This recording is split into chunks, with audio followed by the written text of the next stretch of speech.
Lame Kinikini, bro. What's up, man? What's up, dog? How you doing? Dude, good, man. Good. Always looking good. Dude, I'm honored to be here, dog. Thanks, In man. the presence of Mr. Morris himself, man. No, don't be too kind. No, you've been a massive influence into my life. Lame Kinikini, just to give some things that he's known for. He's the owner of Elk Ridge Management. Done $20 million in 2 years.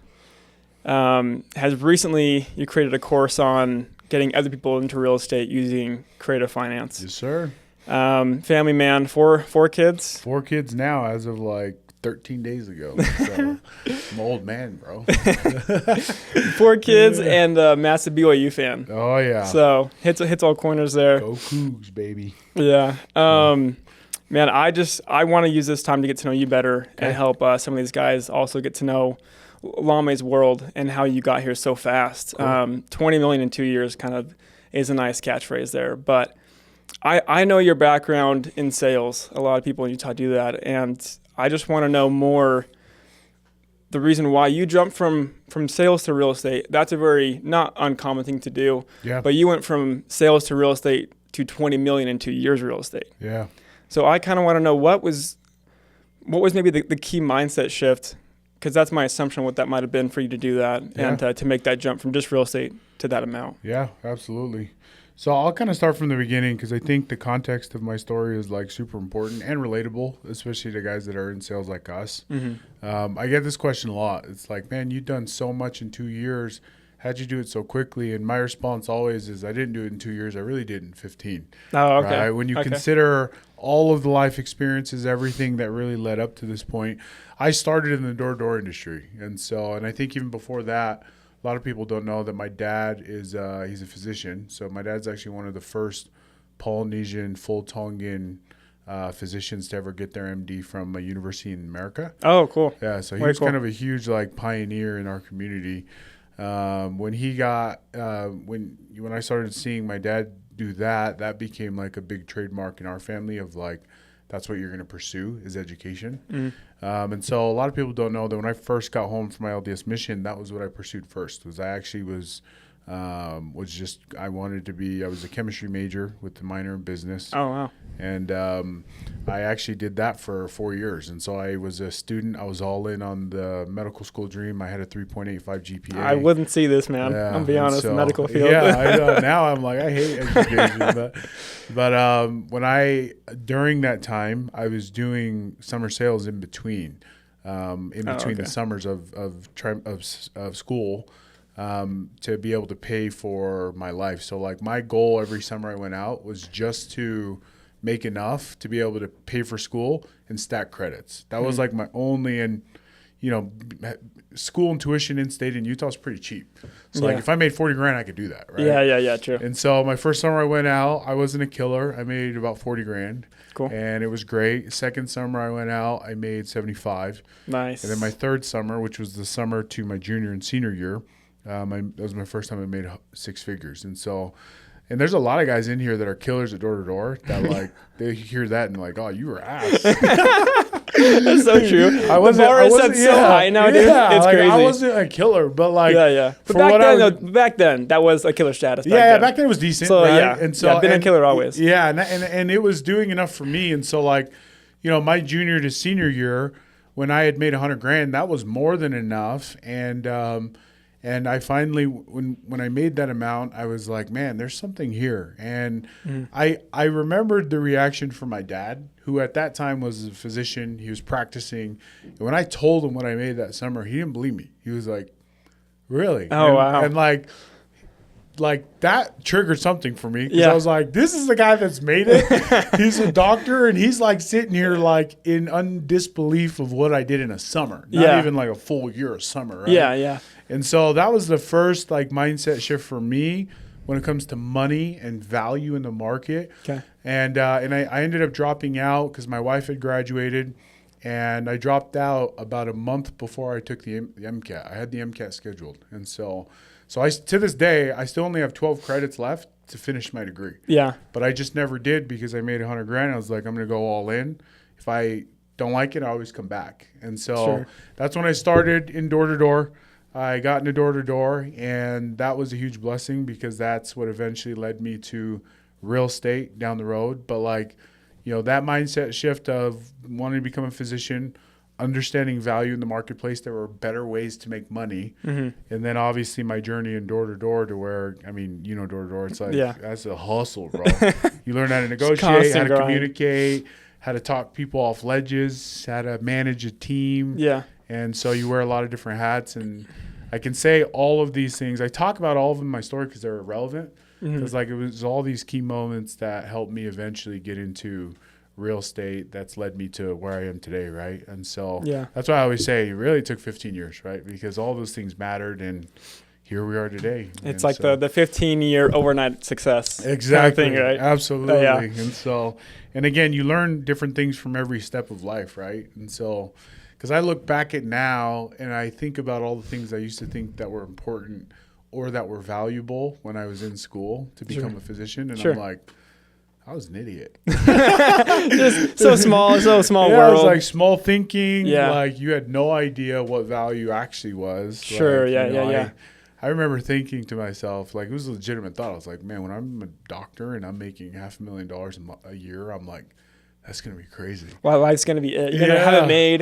And this is the track record. I have it all planned. My dad's already doing it. And I already know what to do. Life's pretty planned out. Probably pretty simple in your eyes. Yeah. Kind of like, I just got to do what my dad did and everything will be set. That was exactly the mindset. And it's funny now looking back on it to where like, it's funny that I used to think that 500,000 was like life money. And now I look at it and I'm like, that's like, it's not that much money. No. It's not a lot at all. Yeah. But it's just perspectives, paradigms, and it all grows. And what I've learned too is like you live your life and life results. Like what happens in your life is a direct product of like the paradigm you're looking at life through. Okay. Like I remember I used to think $500,000 was a lot of money, and relatively that was the ceiling of my life. So everything that happened to me, costs, how much money I made, all of that was a product of that mindset. Once I understood that wasn't a lot of money, I started to make a lot of money, right? And so, when was that time when you realized it's not a lot of money? Is that when you hit that amount and you were like, I just hit this amount and it's not a lot? Or is it past that point? Yeah, really good question. I think it's I think there's two really events that I think that money changes for a person. It's when you make a certain amount, because then you realize proportionally how much you've made relative to where you want to be, how far that is. Gotcha. Whether it's like, for example, when I made my first $250,000, right? That was like a big deal. Yeah. But when I got there, it was obvious that it was like, well, this isn't as much as I thought it would be. The power's not there for it. Yeah, exactly. Okay. And so I think when you make that amount, you realize it. But then the second paradigm shift that takes place when it comes to money that's really important is the people that you surround yourself. Like the moment I started to hang out with people that were like 250, like, don't even talk to me. It was the moment that like I realized like, okay, there's like money, then there's big boy money. Yeah. And now I look at my company and it's like, we'll gross, 8 figures this year. Yeah. And like I look at it and I'm like, I just know there's guys. I mean, there's guys in rooms that I'm with that like, I tell them my number and they're like, oh, that's cute. So they're at that level where you're like that paradigm hasn't shifted for you yet, probably to that level yet. Absolutely. And I think those are the two ways really where money shifts for you is like one, when you make a certain amount and you realize. Yeah. And then another when you're with people that, have already had that paradigm shift and they're operating at a different level. So, yeah. So I think a lot of people listening to this, they're probably close or headed towards that level of 100, 250K, maybe even 500. Yep. And they want to, it'd probably be helpful if they can get that paradigm shift earlier, even if they haven't reached that amount yet, like not waiting until they hit $1 million to feel like that paradigm is already cleared for them. So give us kind of an insight to your perspective of when you're doing real estate and when you hit $1 million or when you hit 10 million, like what are those insights that you hit and how could you help someone else see that before they even hit it? Yeah, that's a really, really good question. As I look back and think about my journey, like one thing that I can say that I've been blessed with is I've been blessed, and this might be like kind of ironic to say or contradicting to say, but I feel like because of how I was built, Polynesians are very good at humble confidence. And what that is in my eyes, the definition of that is I don't think I'm better than anybody else, but I don't think there's a single person that's better than me. Like that is literally the space I live in, right? And mentally, when you can be there, it's very easy for you to then tell yourself that, hey, if this guy is doing 10 million, I know I could do what he's doing. I'm not saying I'm better than him, and obviously I have a lot to learn, but like I know I can do what he does, right? Yeah. And I think that's the first step, is just believing that you can do it. Like I remember telling people we're going to do 8 figures this year before we even did it. Like I was telling people that like before I even was doing it, right? And like that's kind of the mindset and the humble confidence that you have to have, right? And then I think the next thing too with that is just being very, it's so hard to like articulate risk, because that's the other thing that I think holds people back is their risk assessment. I heard a quote by Steve Jobs. He said that it was Jeff Bezos. He was in an interview and he said, it's human nature for us to often over assess risk and under assess opportunity. Okay. And Yeah. And like that. Wow, that's a good one. That's a really good one. Wow. It's a really like good that. one. And it's facts, right? Yeah. I can't tell you how many entrepreneurs I come across and they have to know 90% of the equation to be able to take a step, to be able to like take action or just find. And like for me, I've gotten to a point where I only need to know like legitimately 30% of the plan. Like if I know 30%, that's enough for me to go, and I'll figure out the rest of the 70. Sure. Now, a lot of people will call me risk, right? A risky person, and yeah, I get like, that. Yeah, but like to me, I it's hard for me to like really understand that word, because every risk that I've taken, there has been indefinitely a benefit, not necessarily of money, but of knowledge, right? Of knowledge of something, right? Like, because I've lost more money than most by a mile. Sure. And I continue to do so. Yeah.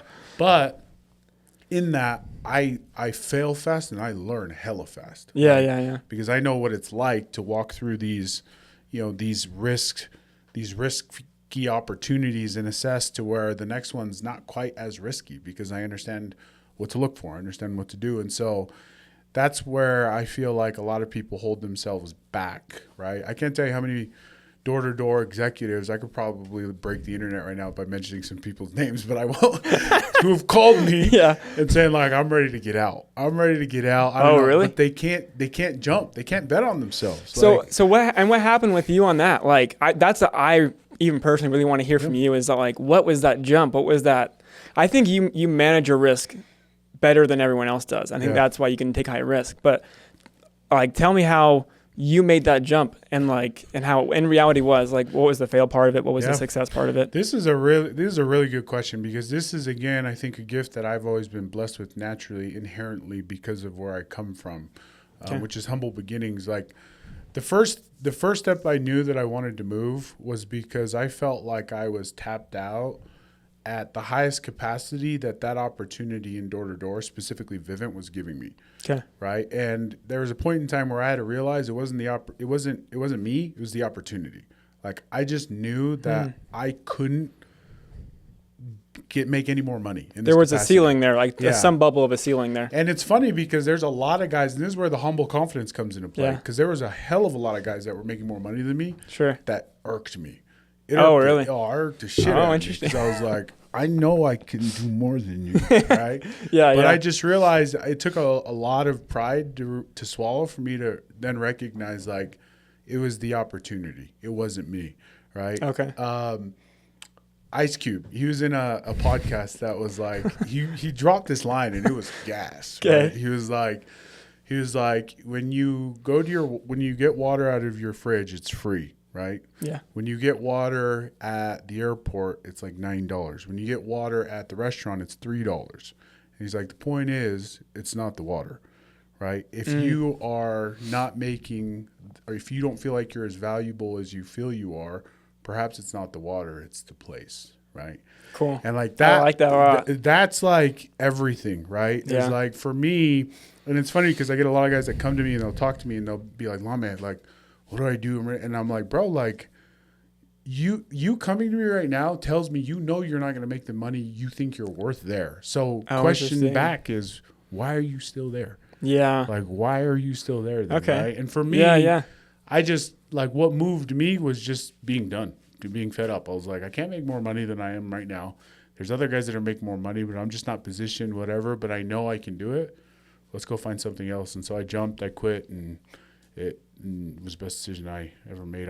My only regret is I didn't do it years earlier. That was my only regret. Sure. So. Yeah, I feel like, I was talking to a guy this morning on a call, and he is doing something different in door-to-door, and he's like, yeah, like I just left this industry of door-to-door, and I want to jump into this other one, and I'm gonna just recruit like crazy. And I'm like, dude, like, how can you do it differently where you're not having to recruit at a lower leverage? Like, what's a higher leverage opportunity that you could use to do that? I think just jumping complete environments, even with the same water bottle, but to a different environment to do so. You could from 2x to 10x is, a good way to put that. So for you though, what was that like? Yeah, and what you're speaking to, I think, is an important point, specifically for guys that come from the sales industry. Yeah. I just don't think guys recognize that the game of sales is a universal trait, and the only thing that's different is the check amounts that we're writing. Like, it's funny because I genuinely feel like I'm doing the same thing I did in door-to-door.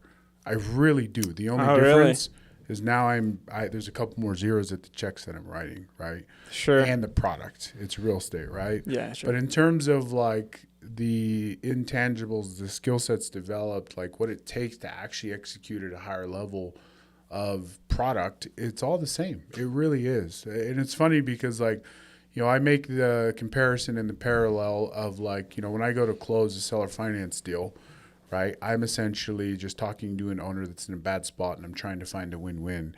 And there are so many conceptual things to that.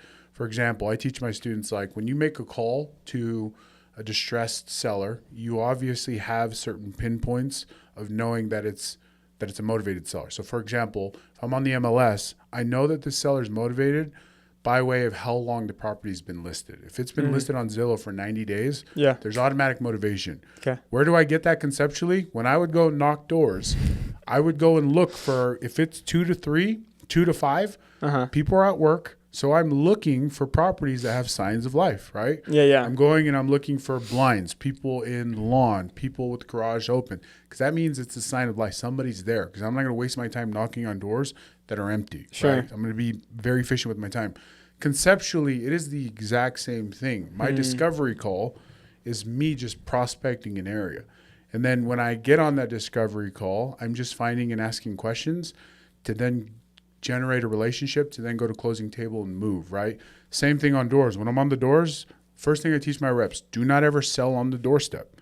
Your job is to gain enough trust to then get in the house and you close at the kitchen table.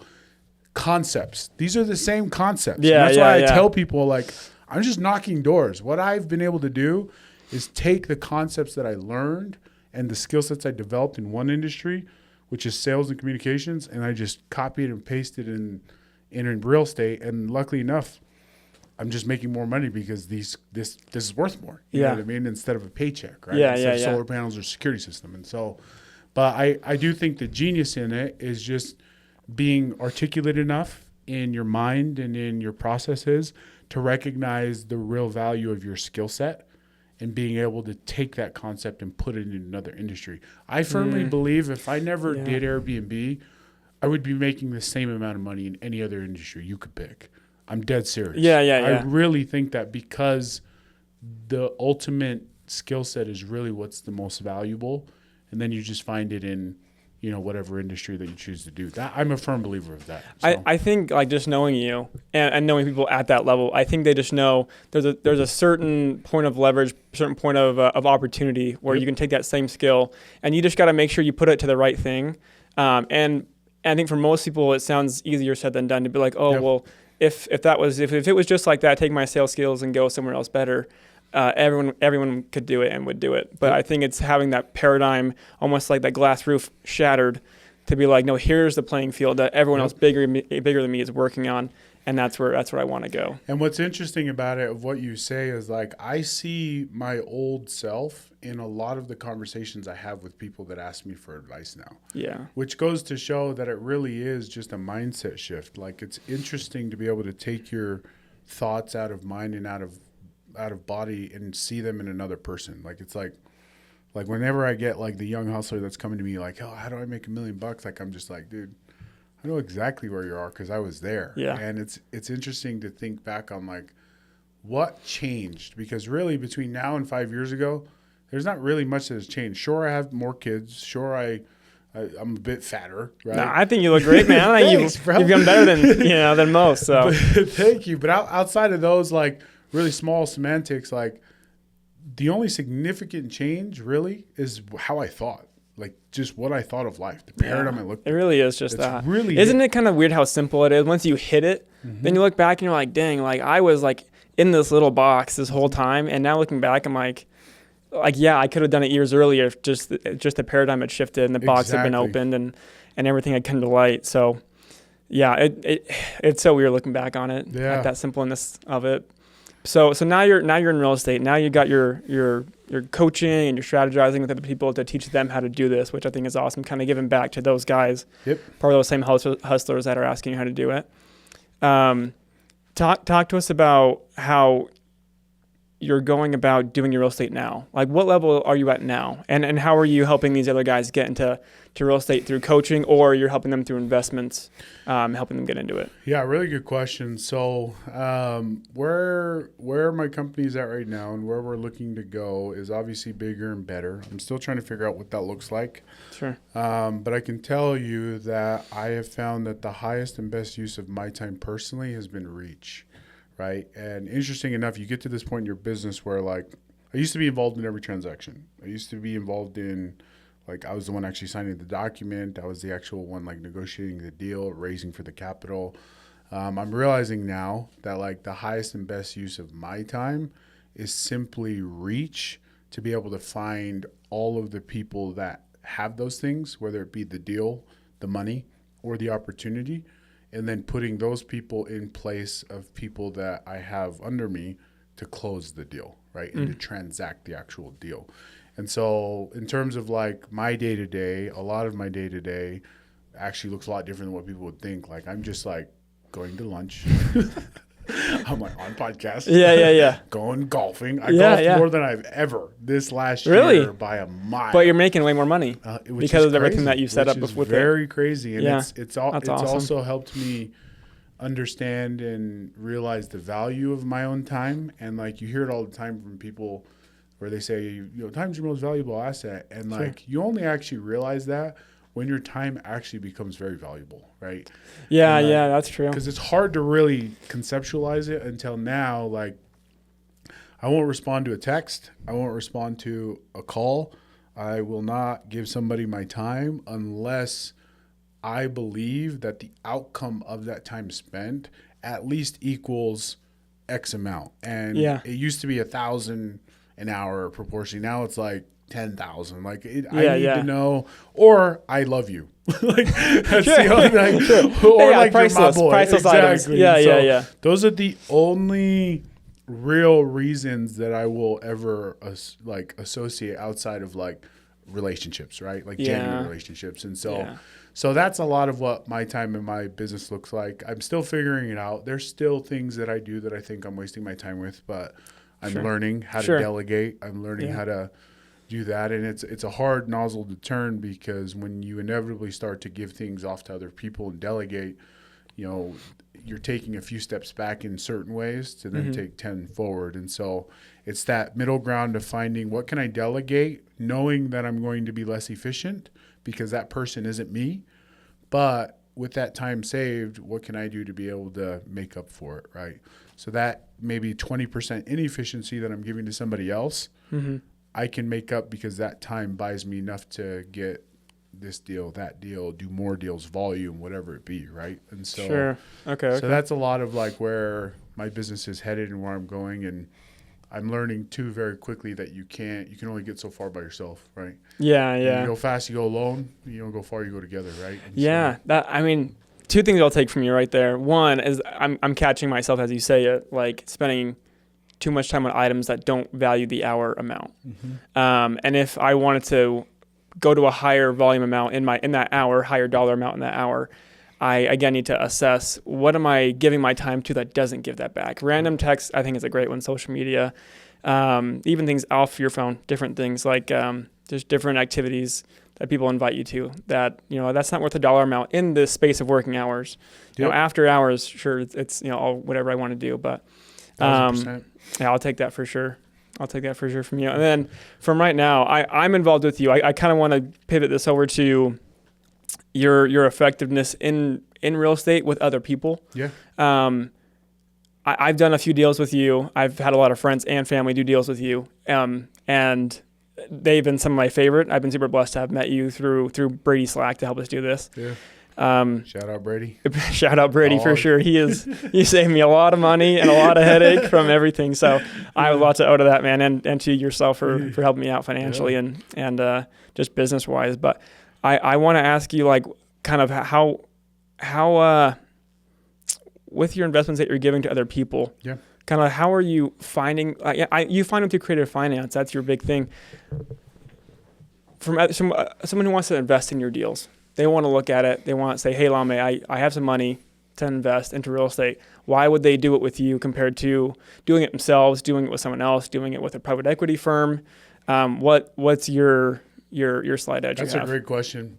So, and over the years, we've really niched down on like who we're serving from an investor perspective. Because originally, I don't think I knew that. Like, I think originally when I was first doing these deals, I was really just looking for a capital investor. But our value proposition to the market has actually allowed us to understand very clearly who it is that we're serving, which is really important, right? Because when I am approaching somebody or when I'm talking about my business, really I'm not trying to sell everybody.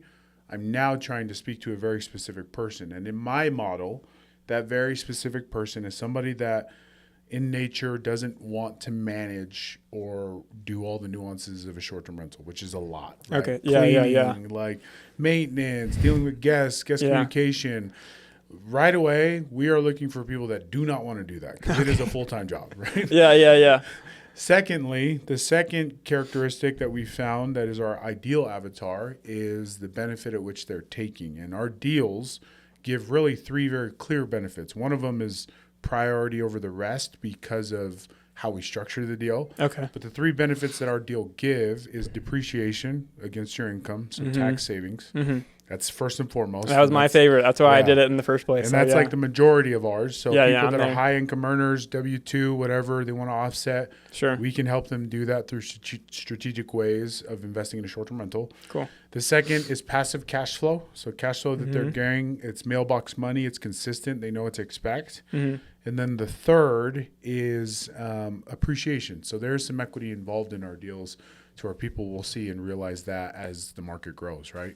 Cool. And so in our deals, I'd say the biggest benefit for us versus doing it with any way is we can make it very passive. We can still allow them to take the full benefit of the asset through a very strategic means of what they do and how we operate. And then the third is that they can take part as any investor without taking on all the nuances of being a full-time investor, right? And so that's kind of been our middle ground. Now, the way that we find our deals and the way that we can create these margins is specifically how we acquire the property. Cool. And that's the big deal. People have heard Pace Morby, Chris Prefontaine. These are some of my mentors who have helped me understand how to buy properties today at half the market interest rate, right? We just closed on a property in Austin. It's 4% interest rate. If I were to buy that traditionally, you're double, right? And we put less than 7% down on that property. If I'm buying that traditionally, I'm putting 20% down and I'm at 7% interest rate. Wow. Right? Wow. Big difference there. Cool. Big difference. And so we're able to buy the property in a very creative way, which gives us terms that are not normally available to people through traditional means. And then our exit is the highest grossing exit that you can potentially have, especially on a residential unit, which is short-term rentals, Airbnb, right? Gotcha. And so combining those two worlds is essentially how we've been able to build our business. And luckily those worlds, one of them specifically being short-term rentals, also provide a lot of unique tax strategies, hence why our key avatar is people that need tax benefit. And so being able to operate those two worlds, combine them, and then understand who we're serving and the benefit that is most valuable to the people we're serving has been key to our business. And Todd Peterson says it best, right? Your number one priority always is your employees to be able to create and serve a incredible product. And a very close second is the customer.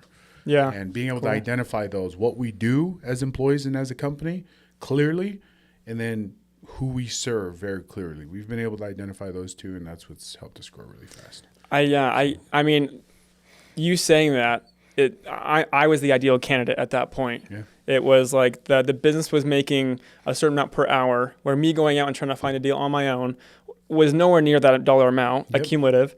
And then even the tax benefit I would get on my own wasn't even close to what I could get through something like that. And then the afterward effect of having to manage something, again, just all that time I could put into my business, which would make me more money, and leave that to you, give me my tax benefit, save me my money that I've earned in my business to keep building the business, and then get almost like a deal half off tax-wise kind of thing.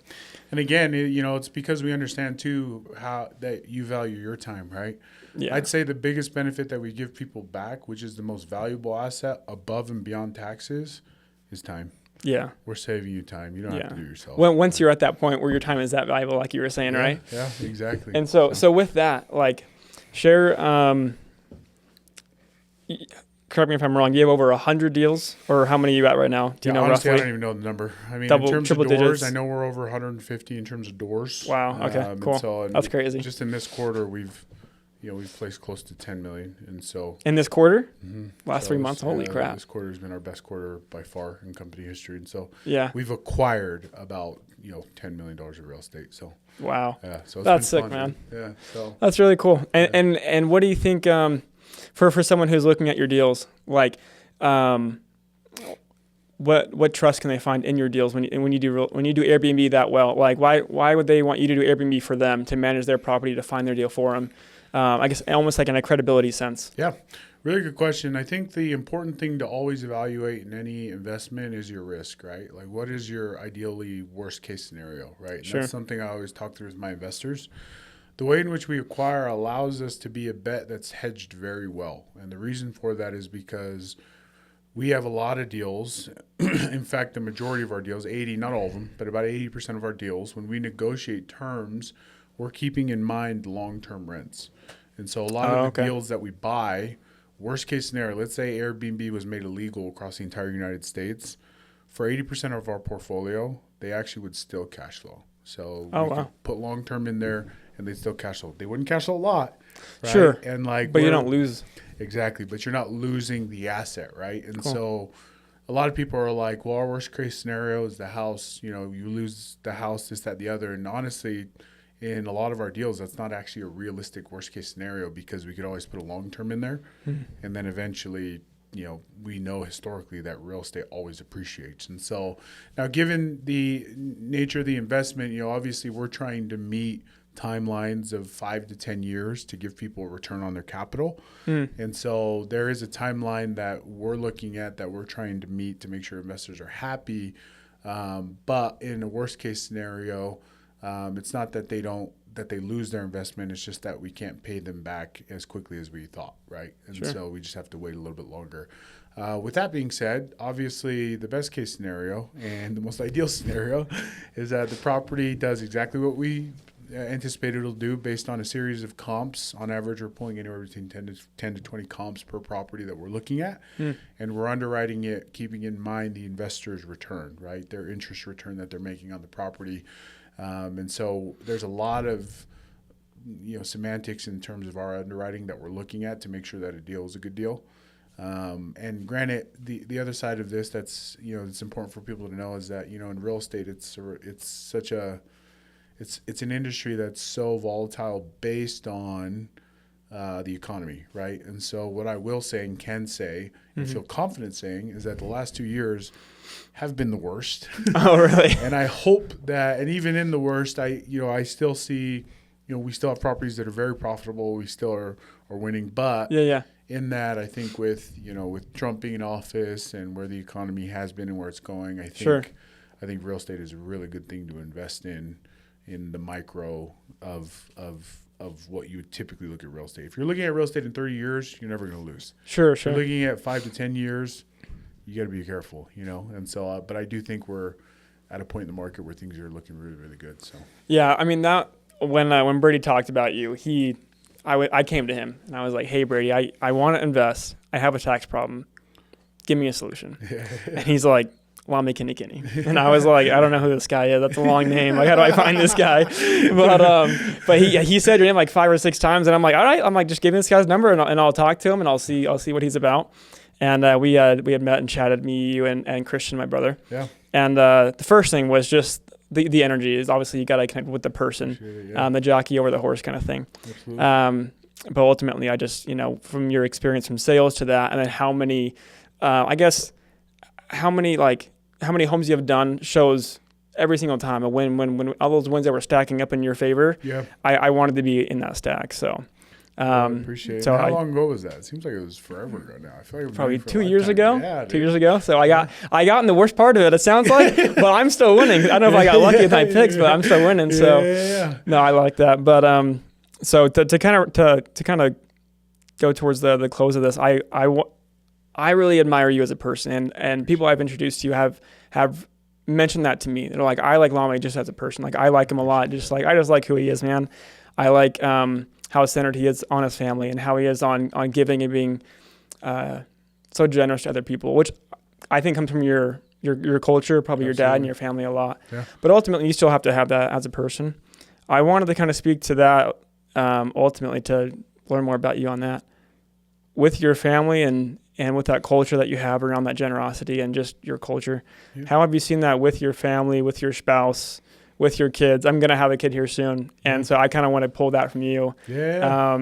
To pull those good things that I see in you that I kind of, that's why I look up to you as a mentor and as a friend, is I want to have that in my life. That's why I want to be around you more. Yeah. So tell me about that. Give some advice on that. I appreciate it, man. I appreciate the kind words. And I love the question. This is not a normal question that I get. And so I love it because for me, I understand the hats and the roles that I have to play in certain aspects, and oftentimes people disassociate the personal to business, and to me it's all the same thing. Yeah. And I'd say that's my first key to how I do business how I do my business is how I do relationships. Like your word is what you say, and that's what you do, right? With that being said, I can say that there are some cultural principles that were taught to me very early that have naturally been very beneficial to me in business, and I'll explain a few of them. The first one is generosity. One of the things my dad always used to tell me is if you don't give when you have nothing, you'll never give when you have everything.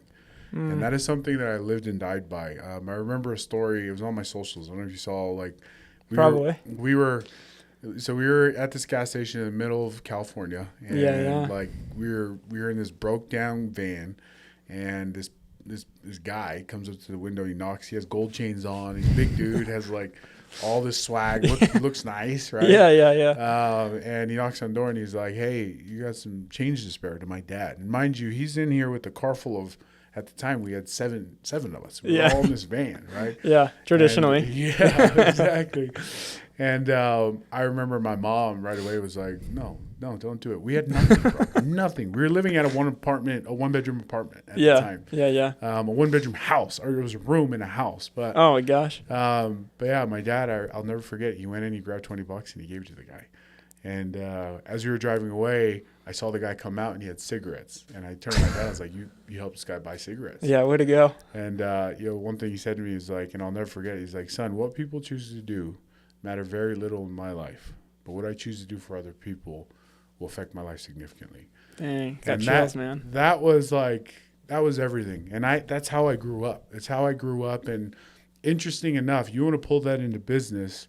Yeah. That principally how I have been taught and raised to live based on experiences like that, many of experiences like that from my parents, it is translated so well into business when it comes to risk, right? And the reason being is because we've just learned to be happy and to be generous when you have nothing. And so my mindset in business has always been, every time I go home, I have my kids run up to me, like we have food on the table, like my wife's there, she loves me, like she's a ride or die. Like if I had all of them and we lived in a one-bedroom apartment, I'd be fine. You'd be balling, I'd bro. be winning. Yeah. Bro. And so when you can get to that place in life when you understand that, what is risk? Like, what is risk? I lose it all. What are you going to take from me? Yeah. Right? Like, that's cool. The only thing you can take from me is my wife, and she ain't going anywhere. She ain't leaving, she bro. ride or die, Yeah. right? And so, like, my kids, they love me, right? Yeah, and yeah. so, like, that has been really the core of, like, how I've chose to do business is, like, you know, people always look at me and they're like, you're risky. You send it all. And I'm like, I would never risk my family. That's the real risk. Sure. I would never risk my family, but my car, my house, F it. Like, Yeah. I Take lose it all all if you that. want, bro. Yeah, exactly. Wow. And that mindset has served me really well. And it comes from just a place of, like, we always gave. I saw my parents give when they had nothing. And even when we had nothing, we were happy. It's funny. You go to my parents' house now. My dad makes $500,000 a year. Cool. My dad makes a lot of money now. Very cool. Good for him, man. And you go to his house and it's unfinished floors, right? There's like the kitchen is halfway done. Like they're still sitting on buckets, right? Yeah. They're still living the same life. They just like it. That's just yeah. And like what's crazy is like, you know, I remember my dad telling me, this was years ago.